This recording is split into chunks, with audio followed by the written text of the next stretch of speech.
the Fundamentals of Lute Playing. My name is Laudon Schuett, and today we're going to dive a little deeper into historical thumb out position.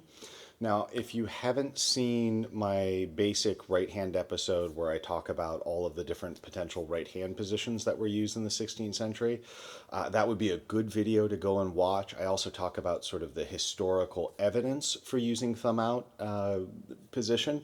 I know sometimes it's a little controversial for some people. In a nutshell, though, I will just reiterate that John Doland and Robert Doland were advocates of thumb out. Bessard and his teacher were advocates of thumb out. It's pretty clear that it was probably being experimented with on a widespread level, especially on the continent, Italy and things like that, maybe in the 1580s, but was definitely around by the 1590s. We're even seeing M and I alternation by the 1590s in the Cavalcanti manuscript. But it's directly stated in Variety of Lute Lessons that the preferred technique is thumb out, and that's a translation of Bessard, and Bessard says his teacher taught him that, so you can sort of work your way back. We also know from iconographic evidence, which I know has to be taken with a grain of salt, but I hate throwing the baby out with the bathwater. I think while we have to be careful about iconographic evidence, we can use it to back up what we're reading and what we're sort of seeing in the music. Today, though, is going to be primarily about giving those players out there who may be watching this series who are doing thumb out some tips, some ideas about how to make some things a little bit easier. It has some unique advantages and disadvantages when compared to thumb under. Now, full disclosure, I am growing my nails out for an episode on nails and their potential use historically. So even though thumb out does tend to be a bit brighter than thumb under, today it might sound especially bright with my nails coming in, and they're not fully formed yet. I'm not going to be able to make that video until the thumbnail is really in and everything is good to go. So for the next few episodes, I'm going to have nails, and I'll give a little disclaimer on that. Now, if you watched that basic right hand video, then you know a couple of things, and I'm just going to go maybe into a little more detail. If you are somebody who's coming from thumb under and you're experimenting with thumb out, what you might find is that it's a lot easier if we go from a more horizontal position to bringing the neck up a bit vertically like that. That's been my experience as well. Of course, you have to experiment and use your own body as a judge for this, but I have found that having the neck up higher is definitely more helpful. The angle is better for me. With thumb under, I also find that more of the pinky, or I should say more surface area of the pinky, is on the soundboard. For me, this adds a little bit of an extra complication in terms of demonstrating for students because I am pretty flexible on my tip joints. I tend to have to put even more down than most people. Some people can do this when doing thumb under. For me, that needs to go all the way down like that.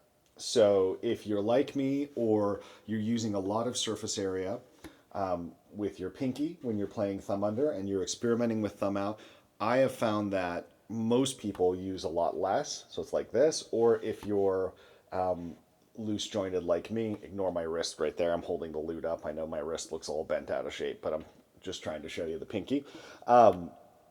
So in this case, I tend to put a little bit less pinky down.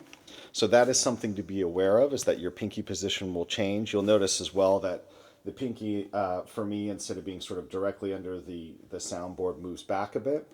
If you're a Baroque lutenist or you're looking at much later music, we know, of course, that there's a lot of evidence to indicate that they were even putting the pinky behind the bridge or right before the bridge.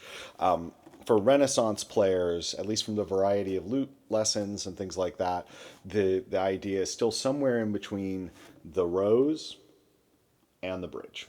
So adjust that according to your instrument and your physiology. There isn't some, I pulled out my ruler and I measured from here to here and this is where I put my pinky. And of course we can move as we play. And I think actually one of the advantages I've found with thumb out is, at least for me, and I have to admit that this is potentially because I come from a classical guitar background, I do find it easier to change color. I do find it easier to move the arm around. I think with thumb under, when I move the arm around, you'll notice that it pulls the arm off the soundboard, and for me that feels very alien. If I'm playing thumb out, I can have a very bright sound, and then I move it over, and it's a little, and then I move it over. So I think for me it provides some additional color. And keep in mind I've got these nails too, so there's this added confounding factor for an episode on nails. I've been wanting to do one for a while, and I finally decided that I just need to wait, bring it in, and we'll do these episodes with some nails.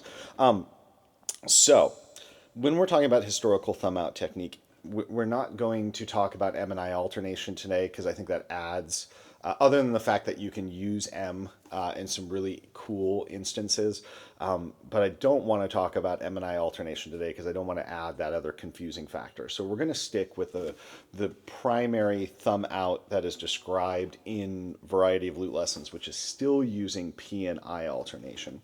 So if you're experimenting with thumb out, you're still going to be alternating on your runs with P and I.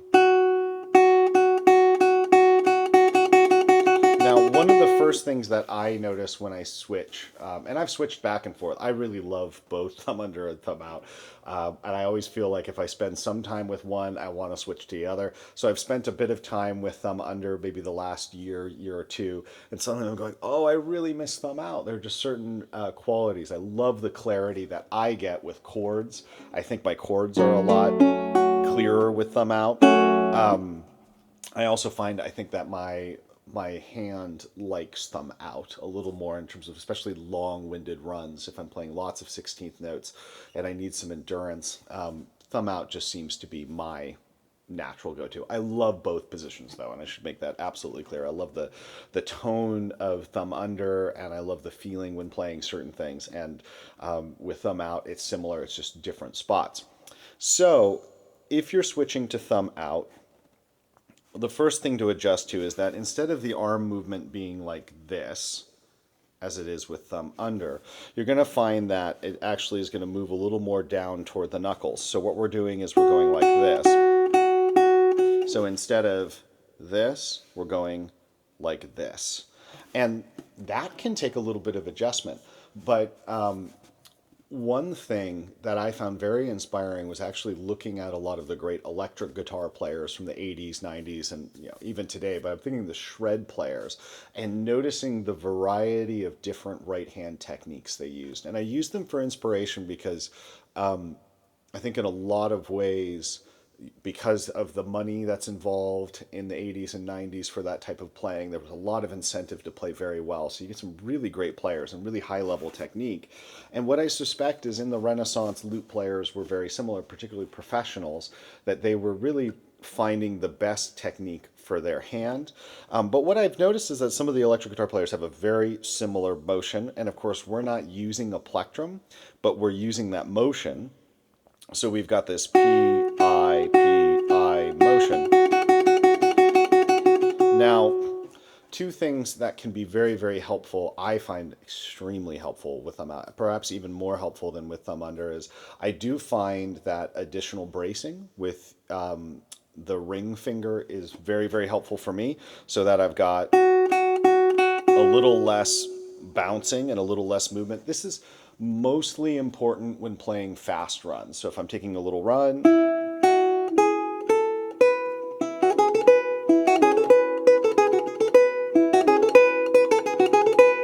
I find that gives me a little more support. It stops the hand from moving around.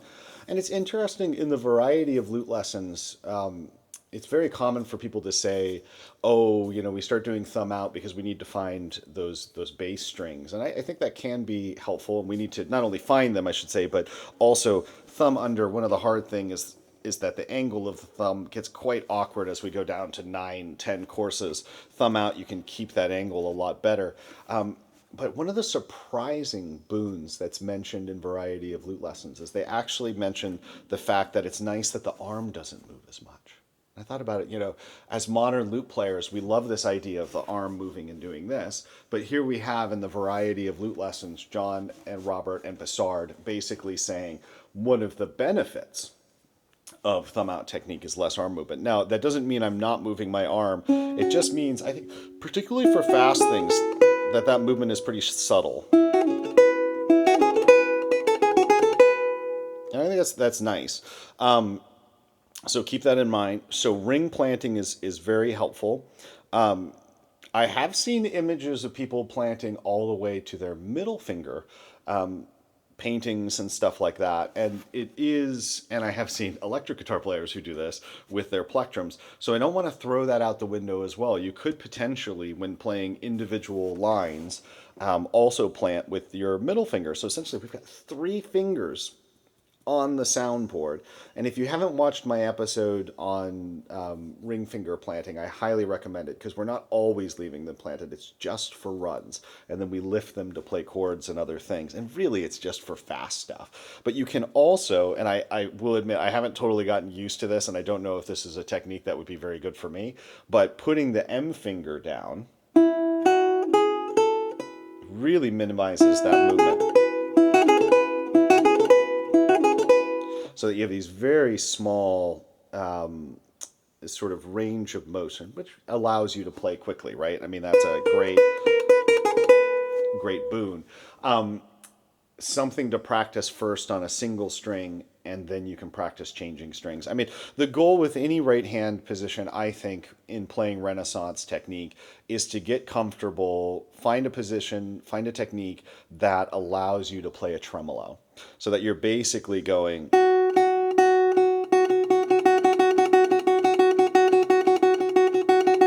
M down. I still find that uncomfortable. I think probably A is enough for me.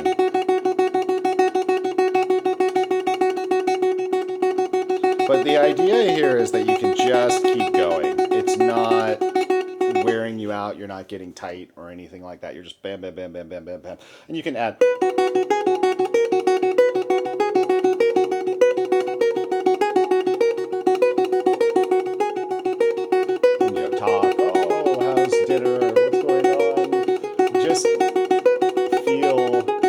relaxed as possible while doing as these runs, and that's very helpful, because as has been mentioned before in this course, you'll get half a page of 16th notes. And so not only is speed helpful so that you can get the tempo you want, but endurance is very helpful, because you're gonna need it. It's just a characteristic of the repertoire. So finding that nice groove. Now, ring finger and middle finger planting are a potential element. Now, I wonder if I did. Yeah, I still find that awkward with M down. So for me, I think just A. One of the other potential ways to sort of improve a little bit of speed and comfort and endurance I found with thumb out, and this is not true with thumb under, so that's a warning. This is not something you want to do with thumb under, but with thumb out is I'll actually tuck in my middle and ring finger so that I just have thumb and index exposed, and I feel this gives the hand a little more support. And then I'm playing a run.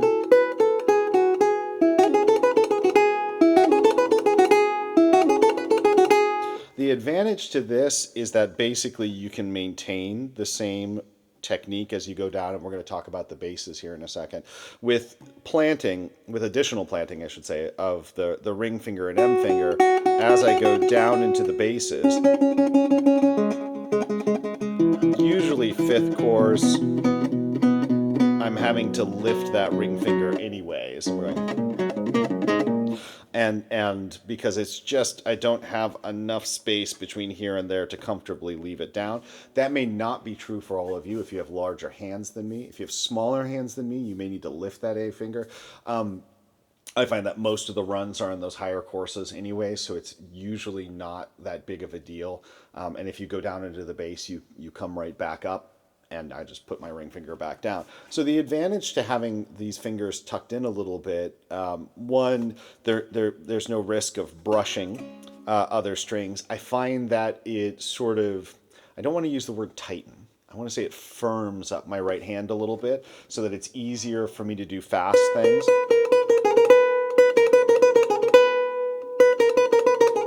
And then, of course, I let them out when playing a chord, right? Or slower things. You know, if I'm playing slower things, I may not necessarily tuck them in that way. So two things that can help you with maybe getting a little more speed if you're using thumb out, to plant with an additional finger, the ring finger, or potentially with the M finger as well, or to tuck in M and A so that you have a firmer hand when playing. Which I think is, both of those I think have their advantages and disadvantages. Now the other thing I want to talk about are these bass runs. Now in the variety of lute lessons, it basically says that bass runs, even 16th notes, can be played just with the thumb. And while I like the idea of that, I mean, great, okay, but my thumb gets wiped out. And there are instances where there are really long bass runs played at high speed. I'm thinking things like Daniel Batchelor. I want to say Valet as well has that. The Valet is a little more complicated because I think he was using a lot more M and I alternation. But I do think that P and I alternation can still be very, very helpful, especially for those long-winded basses. There are some issues when compared to thumb under. Thumb under, it's a lot easier to get the octave and the bass when we're plucking up blended well. I find with thumb out, we get a lot more. Well, I did a good job there, but it's a little more difficult, especially at higher speeds. You'll have to trust me, I'm getting some good results, but most of the time I'm kind of unhappy with it. And try to ignore the fact that my nails are brushing. There are some other issues we'll talk about when my nails are fully grown out that you can hear a little bit of click on those nails. Separate thing. What I'm talking about though is the blend of that octave string with the bass. Sometimes is not as good as it is with thumb under. Now, there's actually a nice solution that is sort of in a number of sources, which is that toward the end of the 16th century, we start seeing fewer and fewer octaves in the bass. So we're seeing unisons in the bass. So one thing that can be really nice, and right now I've got octave strings on here. I don't want to change them out. It's a huge pain, and I don't want to have to deal with reshaping the nut. But if you're somebody who really, really gets into thumb out position, and you're in particular interested in repertoire 1580, 1590, early 17th century, you may want to consider putting unisons on your 5th course and even potentially your 6th course. And then that way, when you go down to pluck and you pluck with your index finger, you're getting a really strong bass sound, because it is true that in later repertoire, I think we want to de-emphasize, not de-emphasize the octave, but blend it better. I think with the earlier repertoire, things like Dolza and Spinacino and Caparola, I absolutely love hearing those octaves. I think it's just part of the sound world. But by the time we get to the end of the 16th century, beginning of the 17th century, we're trying to de-emphasize that sensation of parallel octaves. And I think that's sort of demonstrated by the fact that they were experimenting with unisons in the basses. I think they were essentially trying to clean up the counterpoint. So that's something to think about. If you don't want to experiment with unisons in the basses, one thing I want you to keep in mind with thumb out is that as you descend into the basses, it's very helpful to slightly change the angle of your hand and the distance between your index finger and your thumb. I've found this to be true. If you don't, that's fine. So basically, when I'm on a higher course, my index and my thumb tend to be a little bit farther apart, and that as I descend into the basses, they're a little closer, almost sort of heading toward thumb under, but not there. And I find that this is very helpful to sort of get that right feeling. If I try to keep them split, then I'm really, really emphasizing that octave. I really don't like that. So if you're not using unison bass strings, what I recommend is getting used to that slight change in angle, so that as you get down into the bass, the index finger moves up toward the thumb, and it gets a little easier.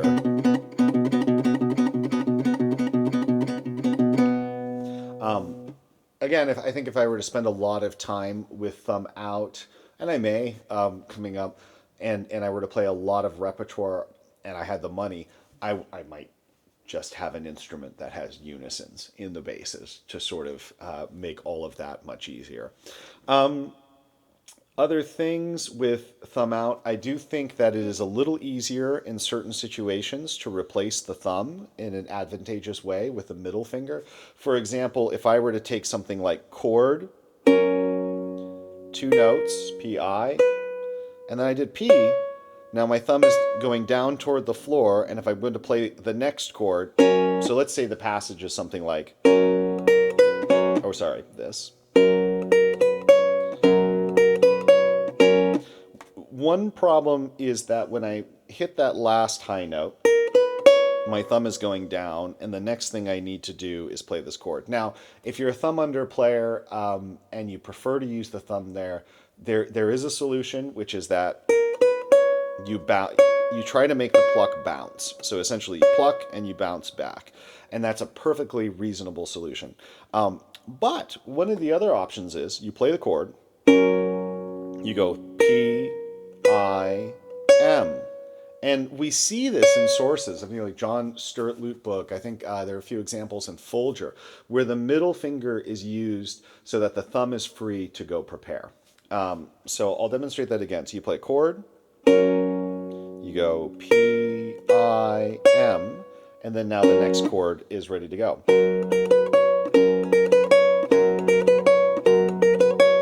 That compared to, which is not so bad at this tempo. I don't know, maybe if I go,